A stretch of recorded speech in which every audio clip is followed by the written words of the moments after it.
नमस्कार दोस्तों, आपने देखा कि मुख्तार अंसारी जो कि मऊ से 5 बार विधायक थे, कल उनका इंतकाल हो गया। इंतकाल होने के बाद लगातार खबरें देखने को मिल रही है। अब इस बीच कुछ लोग ऐसे हैं जो मुख्तार के सपोर्टर हैं, जिन्हें मुख्तार पसंद थे, लेकिन कुछ लोग ऐसे भी हैं जो उन्हें गैंगस्टर बोलते हैं। अब गैंगस्टर बोलने में आम जनता को अगर हम छोड़ दें तो हमारे एक पत्रकार साहब हैं जिन्होंने उनके इंतकाल के बाद, आपको पता होना चाहिए कि मुख्तार अंसारी को हार्ट अटैक हुआ था, इस पत्रकार ने उनके इंतकाल के बाद ये ट्विटर पे ट्वीट किया है कि मिट्टी में मिल गए। अब बताइए कि आपने किस तरीके की पत्रकारिता की है कि आपके अंदर इतना आग भरा है कि किसी इंसान का इंतकाल होता है, उसकी मौत होती है बीमारी के वजह से, और आप ये कमेंट करते हो कि मिट्टी में मिल गए। चलिए हम मान लेते हैं एक बार कि वो गैंगस्टर थे, बदमाश थे, जो भी थे, लेकिन आपको अपने मुंह पे कंट्रोल रखना चाहिए। आप क्या बोल रहे हैं समाज में, ये आपको सोच समझ के बोलना चाहिए, क्योंकि आप एक बड़े पत्रकार हैं, आप एक बड़े टीवी चैनल के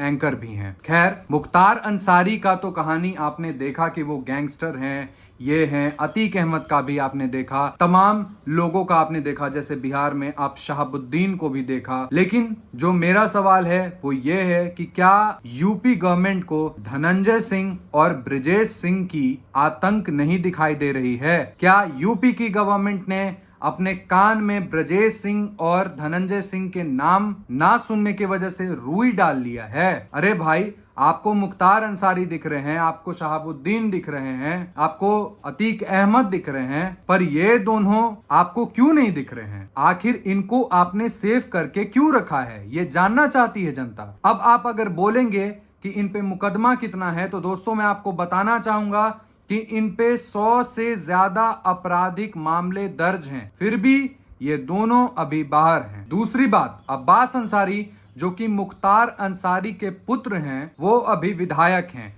और जिस पार्टी से वो विधायक हैं, आपको पता होना चाहिए दोस्तों कि यूपी में वो पार्टी भाजपा के साथ गठबंधन में है।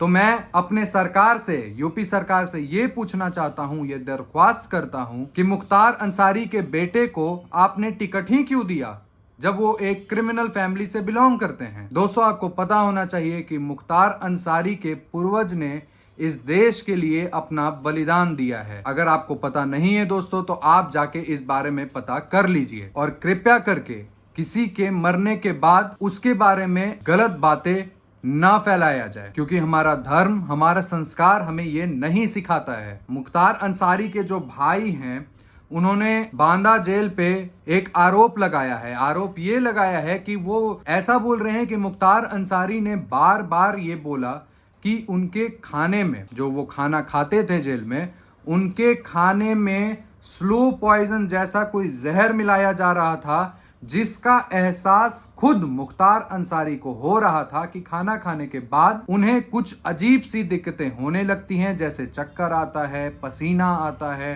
ठंड लगने लग जाता है, जो कि दोस्तों ये हार्ट अटैक के लक्षण हैं। आखिर जब मुख्तार अंसारी ने ऐसा बोला तो इस पे जेल के अथॉरिटी ने ध्यान क्यों नहीं दिया? क्या जेल प्रशासन सो रही थी इस बात पे? मुख्तार अंसारी ने जेल का खाना खाना भी कम कर दिया था, क्योंकि उन्हें डर था कि वो एक दिन मर जाएंगे इस खाने से, जो कि हुआ भी। उन्होंने रोजा रखा था और इफ्तार के बाद उनकी तबीयत बिगड़ी और उनकी मौत हो गई। अगर कोई क्रिमिनल है, कोई बदमाश है, जिससे समाज को दिक्कत है, जिससे समाज को परेशानी हो रही है, तो उसका साथ हम लोग कोई भी नहीं देने वाले हैं। लेकिन आप किसी एक को पकड़ के मारें और दूसरे को आप खुलेआम छोड़ दें वही बदमाशी करने के लिए, तो ये चीज भी जनता सहने वाली नहीं है।